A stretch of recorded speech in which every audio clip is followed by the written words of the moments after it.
Kalau punya pisang di rumah, jangan digoreng kayak gitu aja. Cobain nih, bikin kue yang satu ini. Ini beneran enak banget dan pastinya bikin lagi. Yuk kita bikin sama-sama. Pertama-tama di sini kita akan kukus 12 buah pisang uli. Pisangnya boleh diganti dengan pisang apapun ya. Nah, usahakan pisangnya itu kita kukus sampai benar-benar matang seperti ini ya, teman-teman.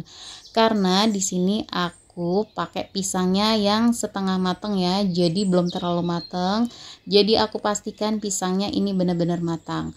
Kemudian ini kita akan ulek atau kita akan haluskan menggunakan ulekan kayak gini ya teman-teman. Nah, sampai halus kayak gini, kemudian tambahkan 7 sendok makan gula pasir, lalu kita aduk sampai tercampur rata.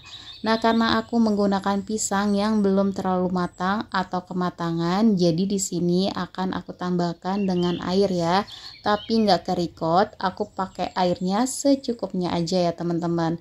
Kemudian aku tambahkan dengan 170 gram tepung ketan putih dan juga vanili bubuk secukupnya aja ya teman-teman.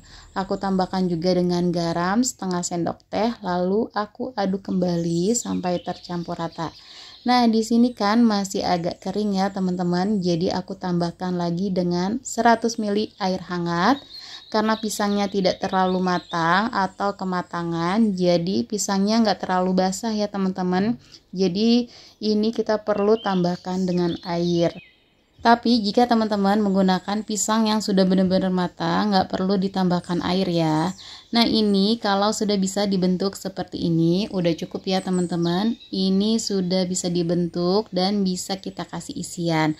Di sini aku kasih isian coklat batang, biar pas dimakan itu coklatnya itu meleleh dan menambah rasa gitu ya teman-teman.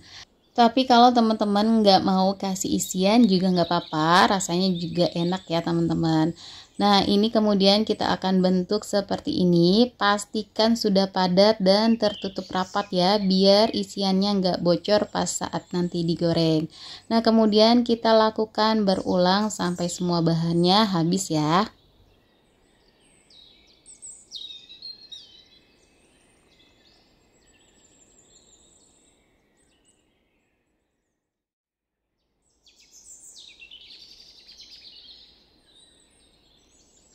Nah, ini udah selesai, hasilnya kurang lebih jadi 14 buah. Kemudian kita akan masukkan ke dalam air matang karena biar si biji wijennya ini lebih menempel ya teman-teman. Kita balurkan ke air seperti ini.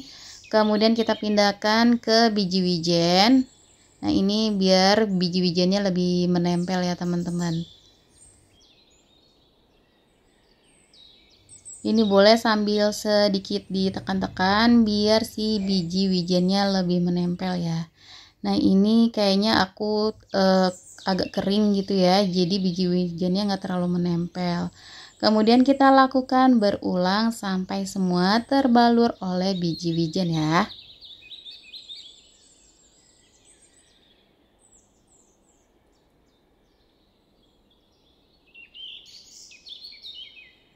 Nah, ini udah selesai, bisa dijadikan frozen food, tapi di sini mau langsung aku goreng. Ini minyaknya sudah agak panas ya, teman-teman. Kita goreng setengahnya dulu, aku nggak langsung goreng semua.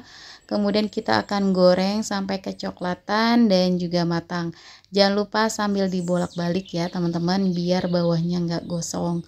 Kalau udah kecoklatan kayak gini, ini langsung aja kita angkat satu persatu, kemudian kita akan lanjutkan menggoreng sisanya.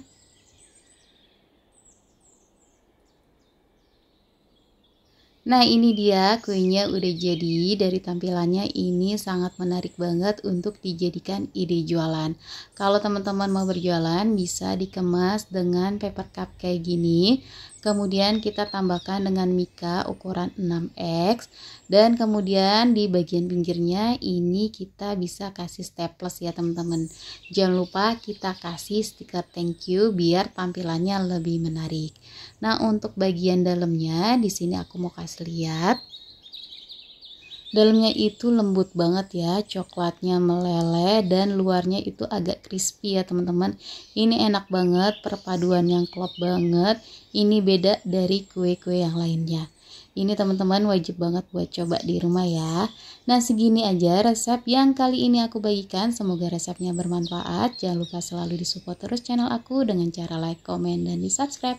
Terima kasih sudah menonton videonya sampai selesai.